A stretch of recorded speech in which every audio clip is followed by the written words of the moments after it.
Excellent. Special thanks, Dave. Thanks very much for putting me on last. It's not like I have jet lag, not like I'm tired, anything like that. You know.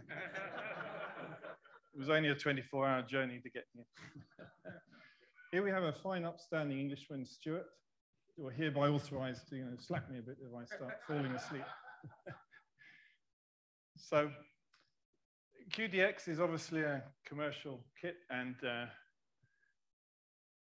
use Grayson's term, the shameless commerce department. But I hope that you'll find some interesting things to use in your own homebrew projects as well. So I'm going to talk about what are digital modes and motivations for the project, what it is, how it works, the challenges of it, producing it, which is a very key thing that I spend a lot of time on at the moment.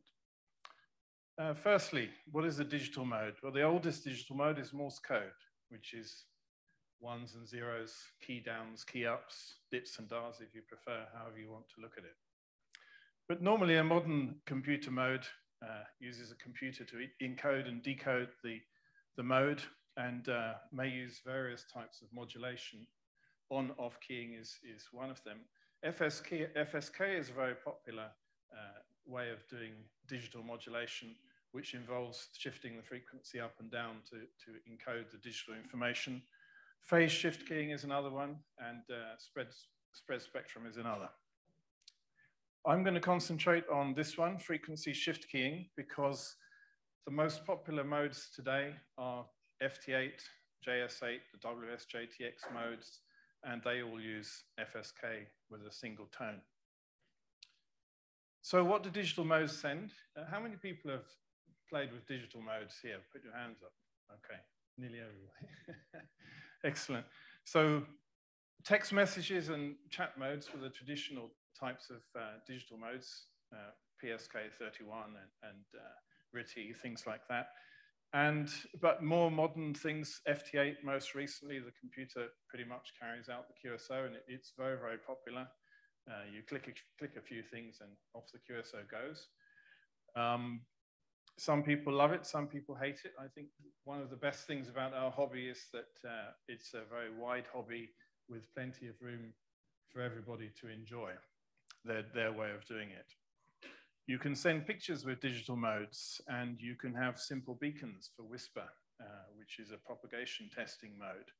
Even balloon telemetry, the U4B balloon tracker sends telemetry using digital modes over Whisper. Often we use very narrow bandwidths, and that's perfectly suited for QRP because lowering the bandwidth increases the SNR. It's like narrowing a window. When you look through a narrow window, less noise comes through, less light other than what you want to look at.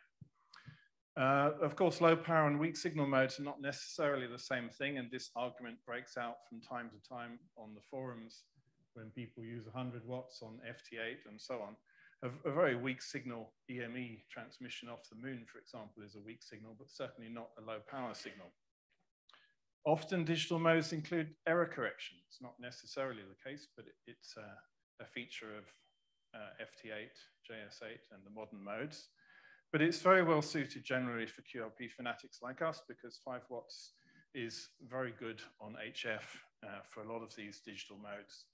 So for example, with JS8, which is a kind of conversational version of FT8, on 20 meters in daytime, I pretty much have about a 3,000 kilometers range with 5 watts and a very average antenna and a typical suburban location, nothing special. 3,000 kilometers range is fairly normal. If there are good conditions, I've had QSOs with Australia, New Zealand, America, Japan, from my location in southern Europe. So the typical computer setup traditionally was the computer generates and encodes the audio, and then you have an SSB rig which transmits and receives it, and the computer decodes the audio coming back. So you'll have cables between the computer and the radio, and audio cables here, and possibly also a digital cable for CAT control, which is when the computer controls the radio. Popular Digimode software, the most popular WSJTX here I've put at the top. FT8, again, being the most popular of the modes at the moment. JS8 Call, as I mentioned, is a conversational variant of FT8, which also includes networking capabilities and mailbox capabilities, beacon capabilities. It's quite interesting, and I've been using it quite a bit over the last few months. There's not a lot of activity on JS8, which is, I think, a pity, but you do get some QSOs. I can normally have a few per day if I just leave the radio on. FLDigi is an older piece of software that does a lot of other modes, including PSK31, Hellschreiber, RTTY. But all of these send and receive audio tones to and from a sound card. And there's a reason for this. The reason for this is if you want to design a new digital mode, you have to start with the lowest common denominator. For the last 100 years, you've had radios which can transmit telephony. And so matching that as your interface, just using audio from the computer to the radio, is the lowest common denominator which every radio can use. If you were to start out and you say, I want to make a digital mode, and everybody has to now buy my radio, you're not going to get very far, because you now have to convince people to spend money.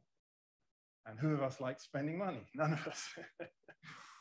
So that's the way it's been done, but there's a different way to do it. And this is really critical to the whole concept of QDX. There are two ways of generating CW, and the end result is, if you have a perfect SSB transceiver, identical.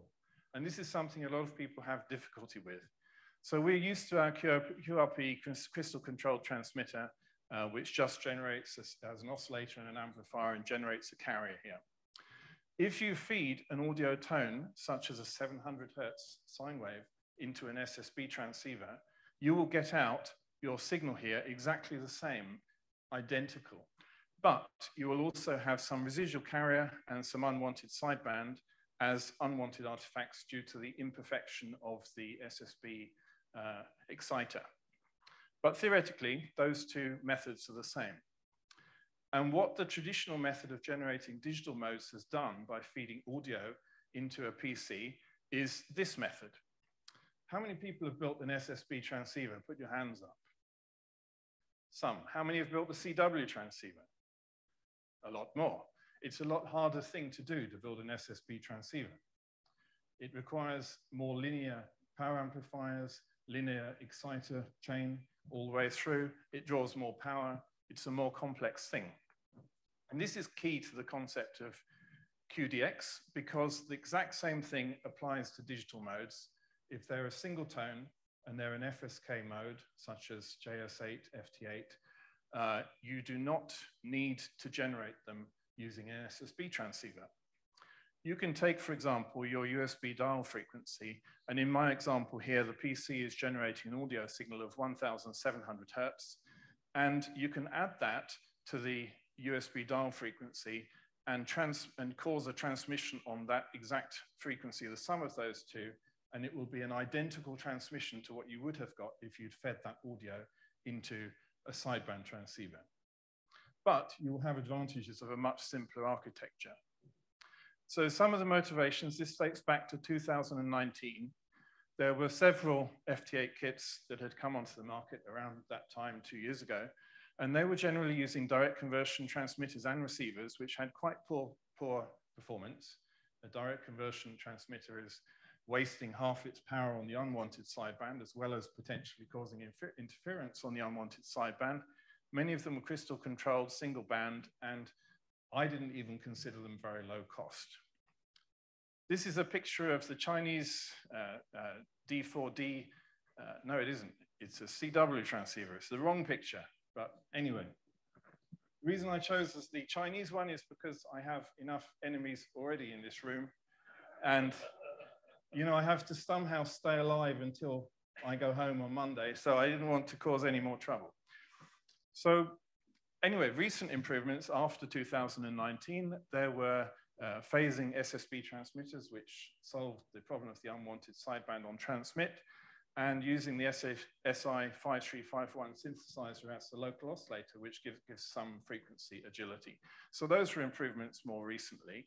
But my motivation was basically to do something better with the QDX design and make a very high performance transceiver that does multiple bands rather than just one, produces a full 5 watts QRP gallon output, and is at the same time low cost, hopefully not costing any more than those other ones that were available.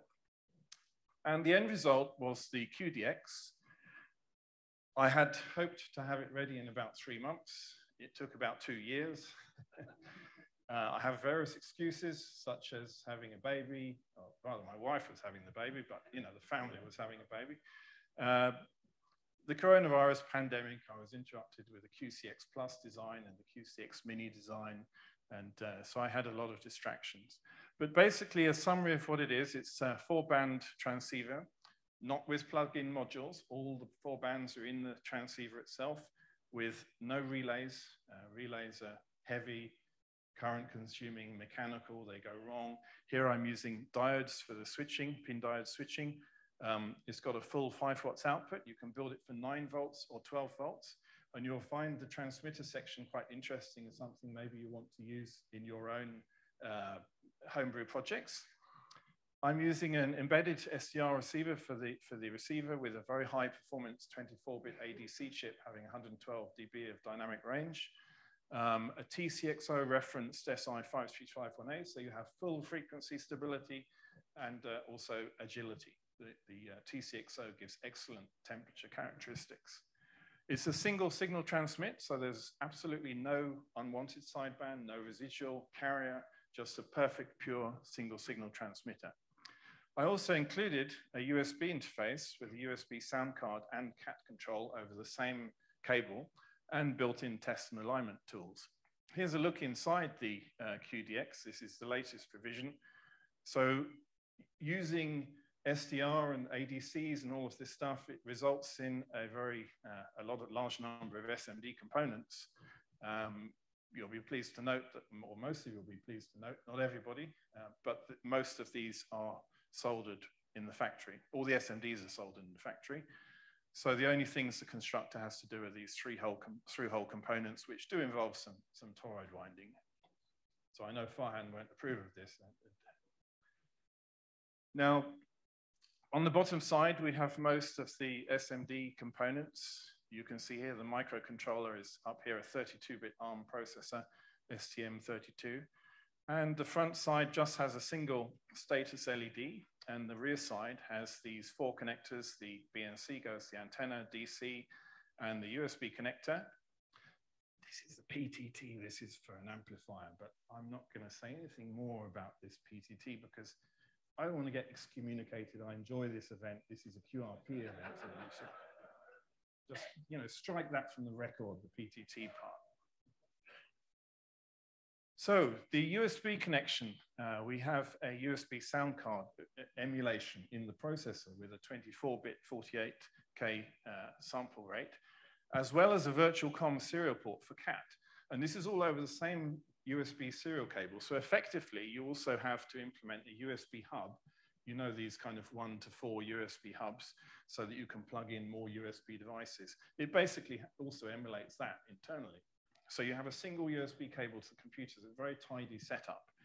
And you also have a bootloader USB, so the QDX appears as a USB flash drive. When you plug it in, it just pops up a file explorer window. I think I have a picture of that in a moment. The most important point about the USB audio is that you have absolutely perfect sound transfer from WS-JTX generating the audio tones right into the QDX. You have 0 loss, you have 0 distortion, you don't have any hum from audio cables. It's an absolutely perfect transfer. So WS-JTX has basically a software DDS that generates the sine wave as a series of samples. And I get the exact numbers that WS-JTX generates in my firmware in QDX.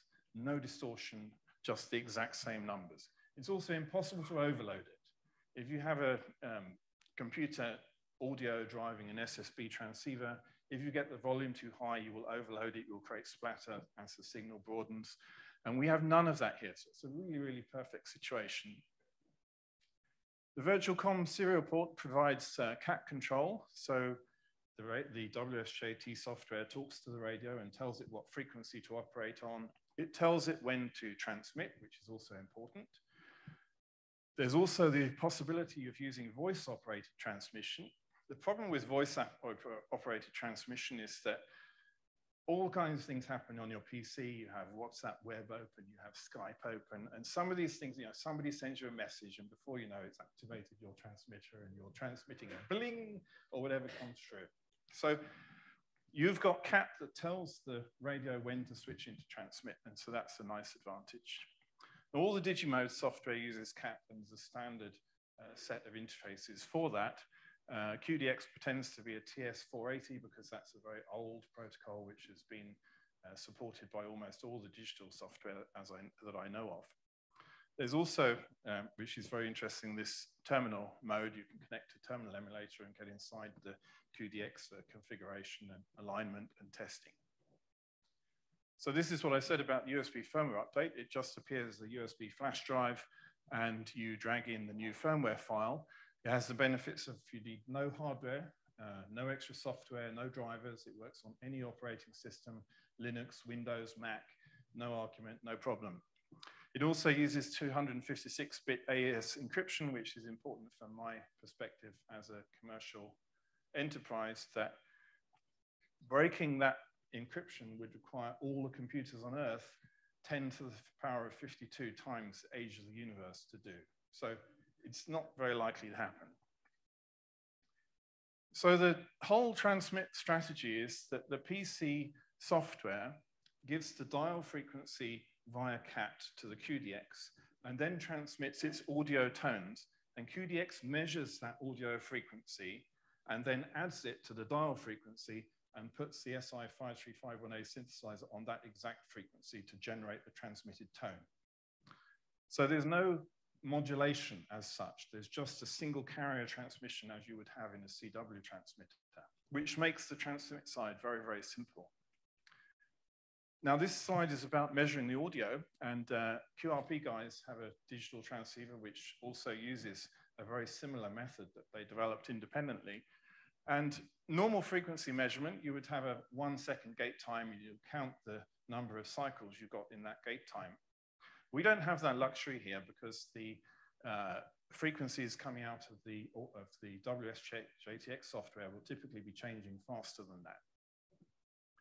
So what we do is we measure the cycle, the zero crossings. And this is possible to do very, very accurately in the QDX because we know that we have 48,000 samples per second coming from the PC. And so we know exactly the timing, the time difference between each of those samples is 1/48,000th of a second. And then we only have to worry about this small gap between the samples. How much do we have to add on here? And this is normally the distance between these samples is small. And so we can use this approximation that when x is small, sine x is almost equal to x. And that's equivalent to saying that this line that you see at the crossing is a straight line with no curvature. So we can very easily do a linear interpolation between those 2 points to find the exact zero crossing point and get its exact timing. This turns out to be extremely accurate. The high frequency end actually gets less accurate because you have fewer samples, and so this approximation starts to break down. At the low end, you get a lot more samples, and so it's more accurate. Around about the middle of the band, a single cycle measurement has about 0.05 hertz of error on a single cycle.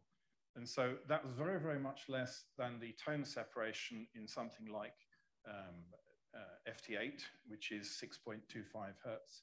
And so it's plenty accurate enough. This screenshot is from the built-in terminal applications. It scrolls up and it makes an analysis that scrolls up at different speeds. In this case, it's scrolling up with 1 row per 160 milliseconds, which is what is used for FT8. It measures the frequency and it plots it as it scrolls up, and it shows the frequency up here in the top right-hand corner. So it's one of the cool things that you can do when you connect a terminal emulator to QDX. You can look at this kind of stuff. We also do some averaging, which is all configurable in the terminal, which is we average and take 100 frequency measurements per second. And that reduces the error to about plus or minus 0.01 hertz. So it's really astonishing accurate. It's one of those things that works out way, way better than you ever expected it would. And it doesn't happen often. When it does, it's a very nice thing. So this is another screenshot when you really speed that up to 10 milliseconds per line. And it shows how WSJTX actually slides the tones from one tone to the next tone. It slides the frequency gently. And the advantage of doing that is that you don't get these frequency spikes, which is very similar to key clicks on CW if you don't do any shaping. And so QDX actually follows that, as you see here in this high speed analysis as it scrolls up. Sorry, wrong way. And it looks like a sort of raised cosine shape here as the frequency shifts. So now I'm coming on to the section about the design of the QDX, and there will be, I think, several things here which are interesting to people. This is the SI5351A we use, and in fact, these days we use a new Chinese chip, MS5351M, which is equivalent because the SI Labs chip has been unavailable completely for the last year. There's a 25 megahertz TCXO as the frequency reference for that, followed by this amplifier, which is quite an interesting amplifier. And I actually can't remember where I saw this amplifier, but it's a nice aside and you might like to try it. It produces a very low impedance output with almost a rail-to-rail square wave. With every crystal that I've tried, it works on very, very nicely. And this was the original QDX. It had this crystal oscillator as the reference for the SI5351A. It was found that when you go into transmit, everything starts heating up and the frequency starts drifting, and it's not what you want on these narrowband modes like FT8. So that's when I put in the T6O, and the T6O has about a 1 volt peak-to-peak output. I needed to get 3.3 volts, so I could use the same clock signal to clock the microcontroller, and so I kept this as just a buffer between them. So it's a very interesting circuit that I hadn't come across, and even now when I Google for it, I can't find it anymore, so I'm not sure where I found it. Now coming on to the power amplifier design, I call it Class D push-pull. What we normally consider Class D is a pulse width modulation audio amplifier. I'm using the term here as a untuned, so it's not like Class E, which has a resonant load. It has an untuned load, but it has a very saturated square wave drive, so that the transistors are used as switches. The advantage of push-pull is that you get very, very low even harmonics. And I measured the second harmonic at -70 dBc, even without any low-pass filtering. Because what happens in push-pull is that the even harmonics cancel themselves out. So it's a nice advantage because it simplifies the design of the low-pass filter later on and the requirements on that, which means less components and lowers the cost, lowers the board area and everything. It's a high efficiency, not as high as Class E, but it's still a pretty good efficiency. The disadvantage of Class E is that you've got a resonant load circuit and therefore it's only a single band design, or you have to do band switching of resonant component, which is a tricky thing to do. So with Class D, it's a broadband design. It works very, very well with BS170s and a 748CT08 driver, somewhat similar to the QCX, the driver side. You drive each side with 180 degrees out of phase. You might think you need an inverter for that, but we have a trick because we use 2 of the outputs of the SI5351A and configure them to produce an 180-degree phase shift. So it works very, very nicely. I also have the possibility to operate it from a 9-volt supply or a 12-volt supply, depending on how you wind the output transformer. 5 watts from 9 volts is very, very nice. And again, it's an idea that you might like to use in your own projects. And you see this is very simple, the power amplifier schematic. Just 2 pairs of BS170s in parallel. And you may remember from the photograph earlier that the BS170 is just pushed against the board as a heatsink. And that works very well. And that's an adequate heatsink for a 5-watt amplifier. So it's really nice. You know, normally if we think 5 watts, we need a 12-volt supply to get 5 watts QRP, but this does very well with just 9. You see here the 2 signals coming from the synthesizer, which are in 180 degrees out of phase. So that's a graph of the power output versus the supply voltage on the x-axis here for the two different versions. It also gives a very good result, surprisingly good result, very equivalent power on the 4 different bands of operation. I should say also that this has been tested on 60 meters as well, and the 60-meter operation was also found to be excellent, with very good harmonic content and very good power output and receive performance. So it could really be called a 5-band transceiver. So this is the design of the low-pass filter. I was able to use just 2 toroids per low-pass filter. And I put in a trap here that you see for the 3rd harmonic, and that results in a very low 3rd harmonic. The 2nd harmonic is already low because it's push-pull. And so I'm able to use just the 2 inductors per band because of the fact that the 2nd harmonic is so low, and I don't have to so aggressively try and attenuate the harmonics. I'm also able to share the 20 and 30 meters to share 1 low-pass filter. And so it's like when you see linear amplifiers, and they often have less low-pass filters than the number of bands they support. And again, the reason is because they're a push-pull, and also because they're linear, they should have very low harmonic content anyway. So again, this simplifies and it reduces the cost. 3 are enough.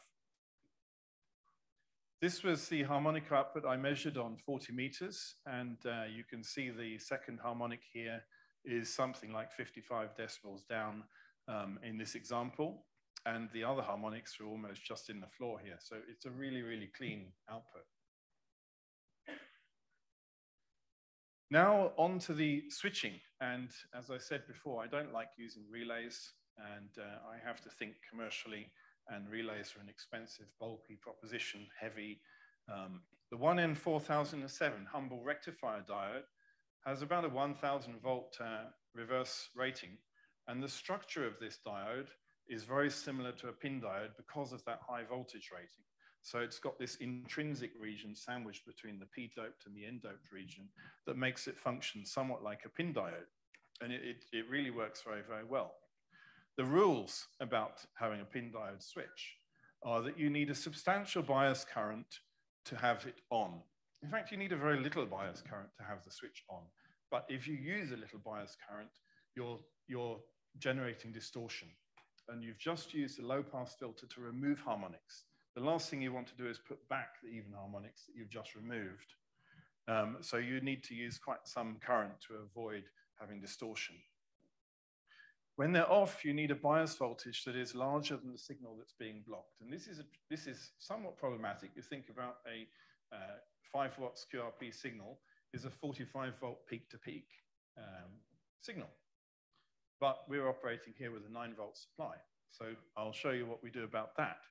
What we do is we have down here a doubler, which takes that 45 volt peak-to-peak and doubles it and rectifies it a bit. So what we end up with as the output there is that the transmitter essentially rectifies the RF and doubles it and uses that as the reverse bias voltage to switch off the 2 low-pass filters which are not being used.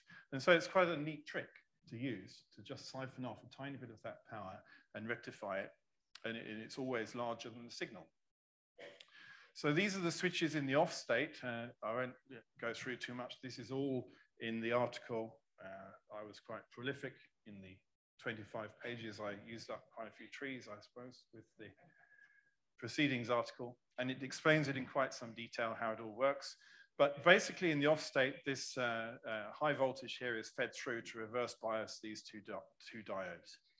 By the way, we put them back to back facing each other because that also helps to cancel out the very little intermodulation distortion which they do produce, gets cancelled out when they're back to back like that. And in the on state, this is a diagram of showing the currents that are actually flowing through these transistor diodes is about 38 milliamps on each side if you're using a 12 volt supply, a little bit less for a 9 volt supply. And that's enough to avoid any distortion occurring because of the diodes. So again, this is, diode switching instead of relay switching. We all reach for relays, but it's a nice new technique that you might want to consider if you haven't tried it, using diodes for switching. Now, just I wanted to put the block diagram of the whole thing here because we've talked about the transmit section and the oscillator section. We might start forgetting where we all are. So I've talked about the, I've talked about the low pass filters and the power amplifier and the signal generator. The microcontroller is in charge of everything, of course. Now I want to talk about the receiver section here. So we have basically four sections, the bandpass filtering and the double balanced quadrature sampling detector, which of course is also known as the Taylor detector.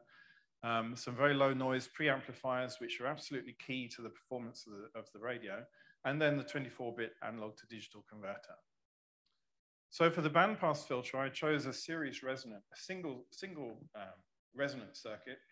The quadrature sampling detector is a very high performance mixer, which has a very high IP3 in dynamic range. And for the sake of simplicity, I chose to use quite a simple single resonant circuit with series resonance.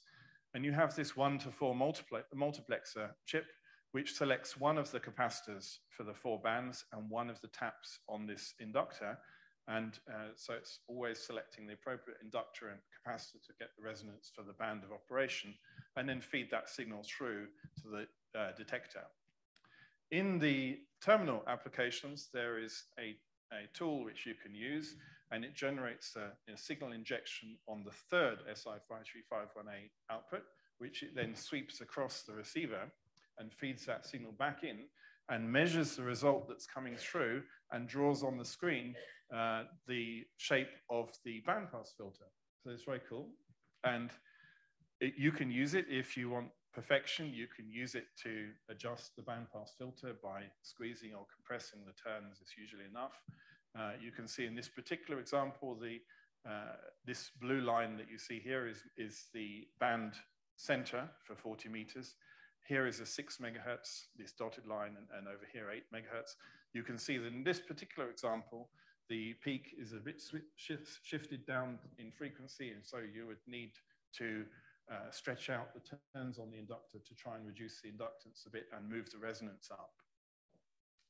Here is the quadrature sampling detector. It's double balanced by means of this trifilar wound transformer here at the front, and the two sections of the dual 1-to-4 multiplexer are so wired with their outputs here that it effectively produces a double balanced mixer.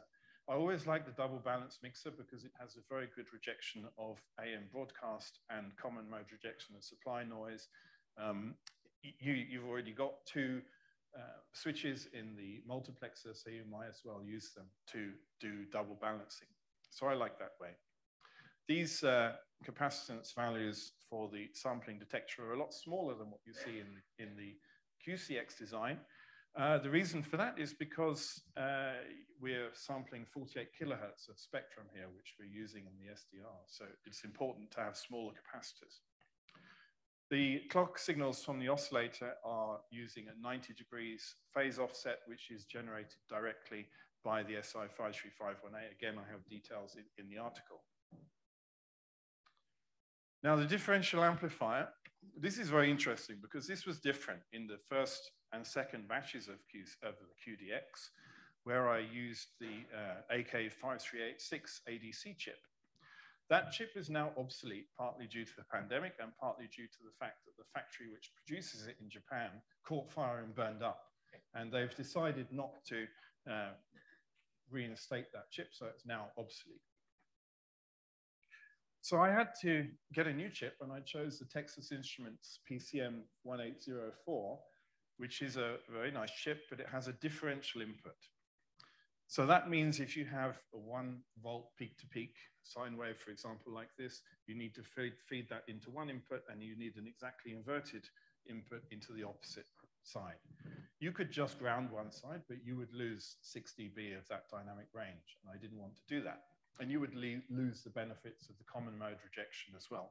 So what I developed is basically the front of an instrumentation amplifier, which is a very balanced configuration. It has a high input impedance on both sides, and it uses the common outputs here that are produced from the ADC itself as the reference for where the center is going to be. And it produces, normally you would have in an instrumentation amplifier, a third operational amplifier, which would take the difference between these two. We omit that here because the ADC itself is essentially taking the difference by being a differential input ADC. So it's a very nice circuit. I found, it's simple, but it has a really high performance. And actually with this, we were able to have a 6 dB lower noise floor on the revision 3 QDX compared to the earlier 2, which is not really necessary on HF bands, but I'm hoping in future to go up a little bit higher than 20 meters where the lower noise is important. As I said, the analog to digital converter, the PCM1804, so it gets its left channel from the I channel and the right channel from the Q output. And it uses the standard inter-serial, inter-IC sound bus to communicate with the microcontroller and send those 48,000 samples per second to the microcontroller. The microcontroller implements a software-defined radio. I'm not going to go into that here because software-defined radio is a very big topic in its own right. We don't have time to do all of that. Yeah, okay, I admit, I don't really understand it anyway, so. Now, the advantage of this, you can, sorry, I've gone ahead, I meant to point. The advantage of this, you have very high performance at low cost, and digital signal processing enables you to do very, very nice, sharp filtering. A key feature that, if there are future features that people want to add, I will be able to develop those in software and just provide a firmware update. So you can, basically a software-defined radio is one where a significant part of the functionality, such as modulation and demodulation, is implemented in software. And so this implements that. It implements a superhet with a 12 kilohertz intermediate frequency. And the reason for using a 12 kilohertz intermediate frequency rather than doing everything as a direct conversion receiver around baseband is that by doing a 12 kilohertz intermediate frequency, you get away from all the problems of noise that could come in, power supply noise, common mode noise that's picked up, which is often harmonics of the power line frequency. So you get away from that and you produce a really, really pure receiver.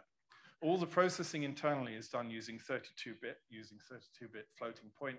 The microcontroller has a floating point unit, and so all those DSP instructions are built in. And it maintains a very high performance, and then it provides the 24-bit audio straight back to the PC via the USB interface. There's a tool here in the terminal screens that allows you to, again, sweep the third output of the SI5351A as a signal generator across the band. And it shows you basically that the yellow line here is the upper sideband and the red line here is the lower sideband. And it gives you an idea of the unwanted sideband cancellation around 60 or 70 dB. And it provides you also, you can see here, the shape of the audio filtering is about 150 hertz at the low end to 3.2 kilohertz at the top end. And a very, very sharp and deep drop off here of about 80 dB. So it's a really sharp cutoff. The superhet image rejection is about 40 decibels. I could probably improve on that in future. I may improve on that by providing some means to adjust the amplitude balance between the I channel and the Q channel. I didn't bother to do that in the first few versions of the firmware just because 40 dB is already pretty good. Here's another screenshot of the configuration screen in the terminal. You can see you've got these various tools here on the left-hand side in the menu that can go up and down. The configuration screen gives you things like whether you're going to listen to upper sideband or lower sideband. Conventionally, digital stuff all happens on the upper sideband, but of course you could change that. You've got audio gain setting. You can use Vox if you want to. Some settings around how the averaging is done to measure the audio frequency. And you can also use IQ mode directly. If you use IQ mode directly, you don't use the SDR in the microcontroller at all. You just take that raw 24-bit audio samples coming out of the ADC and feed that straight over the USB cable. So it becomes something then like a SDR front end, and you'd use SDR software on the PC to do the demodulation. You've also got other tools on here, the sweeps, which I showed you already. You've got a cat command test tool where you can just type in cat commands and test the effect of those. There's an error log, which allows you to capture any errors. So for example, if your Digimode software was sending cat commands which QDX didn't understand, you'd be able to log that in the error file and then send me an email complaining, and I would have to do something about it. The factory reset, if you really mess everything up, you can always just go back to how you started by doing that. And then you've got the update firmware, which puts you into firmware update mode and allows you to do the easy drag and drop, which I showed you. Another interesting feature is reverse polarity protection, which is very simply done with a P-channel MOSFET. And many people use a diode as the reverse polarity protection. In fact, many people don't use reverse polarity protection, but you know what happens. Has anybody blown up anything with a transceiver without reverse polarity? There's only one person admitting it. I don't believe that. Okay, some more. Okay, I know I have many times. And so I put this in as well because it happens, and it only takes a moment, and your nice radio is fried, and you have to think about replacing stuff or getting a new one. And the advantage of this P-channel MOSFET is that it has a very, very low voltage drop across it compared to using a diode. A diode has about 0.6, 0.7 volts of voltage drop for a silicon diode. If you use a Schottky diode, you can get about half that, but it's still a substantial voltage drop. Whereas with a P-channel MOSFET, again, it's just a single component here that you put in backwards as it happens. It feels like it's being put in backwards because you've got the source side and the drain side swapped compared to what you would think of for a P-channel MOSFET. But if you actually go through all the logic of what's happening, it does actually work out when the thing is the correct way around. Positive is coming through the body diode here, and you're getting then a negative gate with respect to the source, which is switching on the transistor and allowing through the current. It's something like a few tens of millivolts of voltage drop, depending on the current that's being drawn. Useful circuit. Now, that's the end of the design section. I will talk a little bit about the production challenges that we've had. The first 500 kits I actually produced in early 2020. And I produced the boards before I finished the firmware and before I finished the documentation. This is a very, very bad idea. Because after I'd done that, I then learned that the crystal oscillator was not stable enough to operate FT8 without drifting. And so I had to come up with a patch solution, which if anybody here has got the version 1 of the QDX board will know that there was a little daughter board with the TCXO on it that was soldered in to solve that problem. And so, and also I hadn't finished the firmware, and it took me almost another 18 months, more than 18 months, as I said. You know, we had a lot of interruptions in the meantime. So it was finally ready in October, and the first 500 sold out in less than 15 minutes.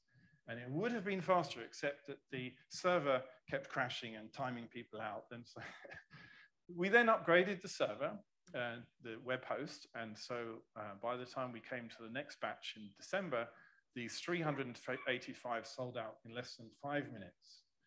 4 minutes, 44 seconds, they were all gone. Not just they were all gone, but there were 100 of them over-ordered because the shop had not realized that it ran out of stock. It was a real panic. And then that was all the chips I had. You know, that was all the chips I had purchased. I didn't have any more. I'd got 1,000 of these ADC chips from DigiKey some years ago, and I'd finished up all my chips. The crisis caused by the pandemic and panic buying, there's a lot of different explanations for why we have this crisis. My favorite explanation is like toilet paper in the supermarket. What has coronavirus got to do with toilet paper? COVID-19 doesn't cause diarrhea, does it? So why did we have panic buying of toilet paper? And it's just something that people feel they need for their comfort and they don't want to run out of. And I think the same thing happened in the semiconductor industry. And I did the same thing as well when I saw that the SI5351As were running out. Instead of just buying a reel from DigiKey when I needed it, I went and I bought 2 reels. I finished up the last partial reel that DigiKey had, which was 1,500, as well as the last reel that Arrow had listed. And then, you know, Arrow, Mauser, DigiKey were out. There was no SI53518s left in America. I had them all. And so that was, I was doing the same thing. I was stocking up more than I technically needed, because as a producer, the last thing, if you can't buy the raw materials that you need, you're done. It's game over. And so this is what is happening. People are buying and stockpiling the chips, and the factories were closed during the pandemic. And so it's been a really difficult time. I had to change the ADC chip, as I mentioned. Worse than that, I had to buy these 3,000 chips when I got the opportunity without having seen one, without having developed a prototype, without even having developed with never having used it. So I had to read the data sheet, figure out, I think that's going to work. I don't think there are going to be any unseen obstacles, because of course, unseen obstacles never happen. And I had to literally take that gamble on these $3 chips, 3,000 of them, a $9,000 gamble, that I hope this is going to work. And then I had to spend several months developing, testing the audio amplifier, the preamplifier circuit that I showed you, testing that, doing new board layout, prototyping.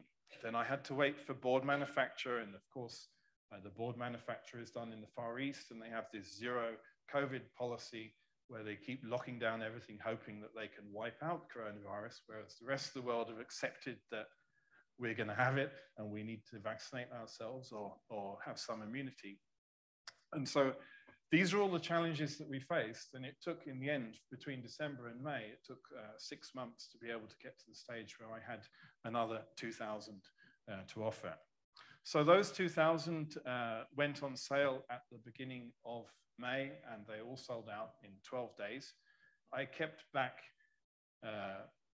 100 of them, so I assumed that you never get 100% success rate on manufacturing. There's always some defect rate, you know, the SMD line has got a splodge of solder somewhere, or something doesn't work. We test every single board before we ship it out, as well as flashing the firmware onto it and so on, the bootloader and testing. And so I assumed that there would be some failure rate. Luckily for you, if you don't have a QDX, the failure rate was less than the 5% I estimated, and therefore I do have with me 70 of these boards. As Grayson said, this is the shameless commerce division speaking here. And so I will have some here at vendor night tonight. So finally, some frequently asked questions. I'm going to frequently answer them now. Firstly, can it do CW? No, it can't. Well, it can. If you have something like FLDigi, you can keyboard CW. The reason why I don't recommend it is because we don't include any key shaping. So if you send out 5 watts of CW, will be key clicking the hell out of everybody, for everybody nearby. You will not be popular. Now with FT8, for example, it's a 12.8 second transmission, and there is a sharp start of that transmission and a sharp end of that transmission. So you have those 2 sharp transitions, which is not a good thing, but it's at least a compromise for the economy of the design. Design is all about compromises and trade-offs, engineering trade-offs, and that was a choice that I made. It's a perfectly acceptable choice for digital modes which are not using on-off keying and which are just using FSK, but it would not be so for CW. Can it do PSK? No, it can't, because PSK is not a single FSK single tone. When you phase shift PSK, it's equivalent to having 2 tones transmitted. You need a linear SSB exciter and amplifier to do PSK. Can it do blah, blah, blah modes? I don't know. If you want to know about the blah, blah, blah modes, look them up, find out. Are they a single frequency shifted tone? Or do they involve phase shifts? Do they involve multiple tones concurrently? Do they involve spread spectrum? It won't do any of those things. This is a engineered, optimized for FSK. It's a very, very low cost, very high performance radio for FSK digital modes, but it doesn't do every single digital mode on the planet. Is the firmware open source? No, it isn't. Sorry. A lot of people want to see open source. For me, as somebody who has to feed his family, this is now my only income source. I have to consider the main risks to my business. And one of the main risks is people cloning your designs and producing them, we think, in the Far East normally. Actually, in the history of QRP Labs, 2 of the kits were cloned. Neither of them were in the Far East. We need to challenge that stereotype, perhaps, but it's a very, very big concern, and that's why it's not open source. Will it work on other bands? It currently does not. Currently, the firmware is written for 80, 40, 30, 20. However, it was my choice to issue what I thought would be the most popular model first. But now that we're starting to be able to catch up on the demand, when I say starting, it took 12 days to sell out those 2,000 third batch kits. I still have 1,000 chips in stock, so I'm going to start the 4th batch when I get back home from Dayton. And I'm also going to start working on a low bands version, which I hope will cover 630 meters, 160 meters, and 80 meters, perhaps also 60. And I'm hoping also to work on a high bands version, which maybe covers 20 to 10 meters, for example. So that then there would be those 3 models. I also will make it so it's configurable, so you can play with other bands if you want to experimentally. Do I have some with you? Yes, as I mentioned, I do. So I have a lot of no's for my answers, but in the end, I do have a yes for you that I have some with me. So in summary, the project was a nice, successfully completed project. It took about 7 times longer than I thought it would, but that's what projects do, as we all know. So it's a very affordable rig, which has got a lot of nice features, nice performance. It's $66 for the kit and $20 for the nice aluminum enclosure. There's a lot more about it here on the website. And that's the end of my talk. So thanks very much for listening. I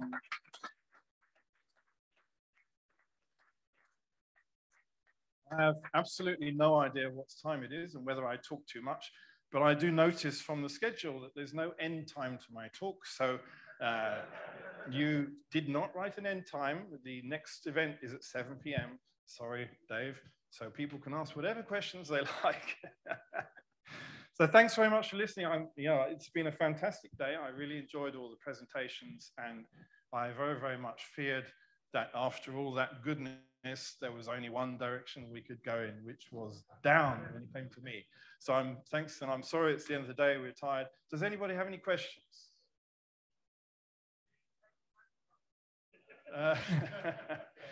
I take credit card on the website. And so if you want to do a purchase with a credit card tonight and you've got a phone or you want to use my phone, we could do it that way. Any other questions?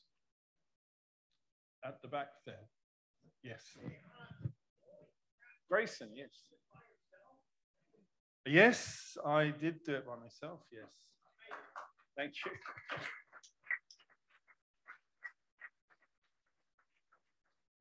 A lot of the code modules, I developed over the years. The SDR code in this is from the QSX project, for example.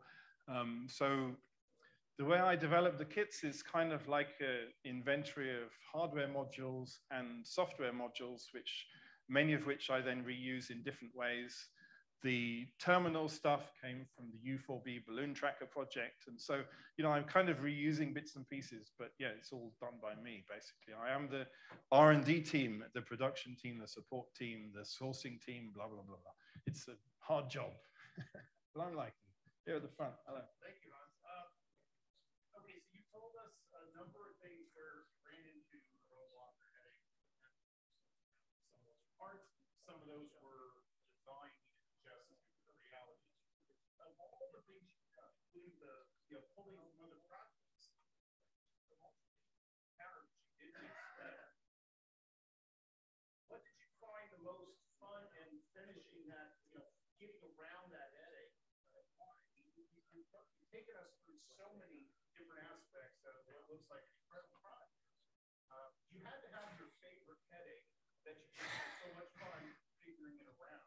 So the question is, what is my favorite headache, basically?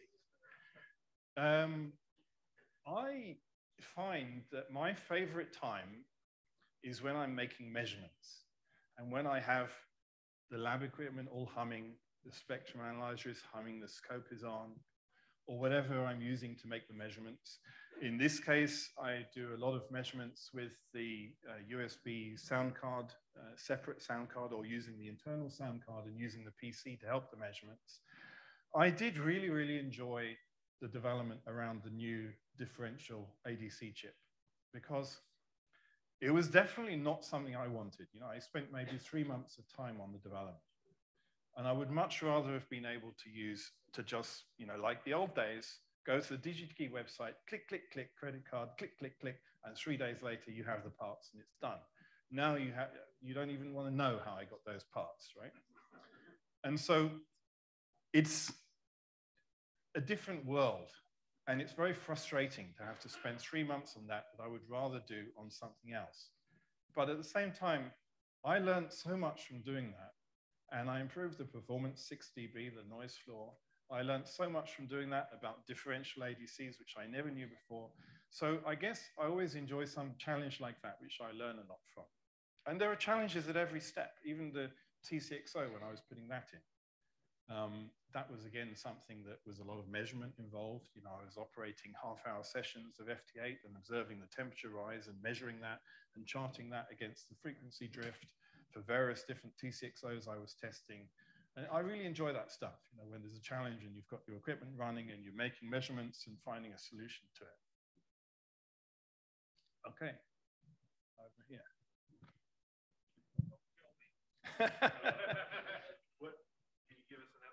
No, I knew you were going to ask that. As soon as you said, don't kill me, you should now be worrying about how you're going to get through to Monday. I think that's an off-topic question. Why don't we convene in the bar after vendor evening and we can talk about it then? Because it's a very long answer. A lot of people buy you beer. The more beer you buy me, the more I will talk freely about the topic while I'm still standing. Don't forget I have 7 hours of jet lag, which I'm still working on. So let's talk after vendors night. I'll go over to the bar. Anybody who wants to talk about that topic, the project whose name must not be mentioned, they can come there then. Any other questions?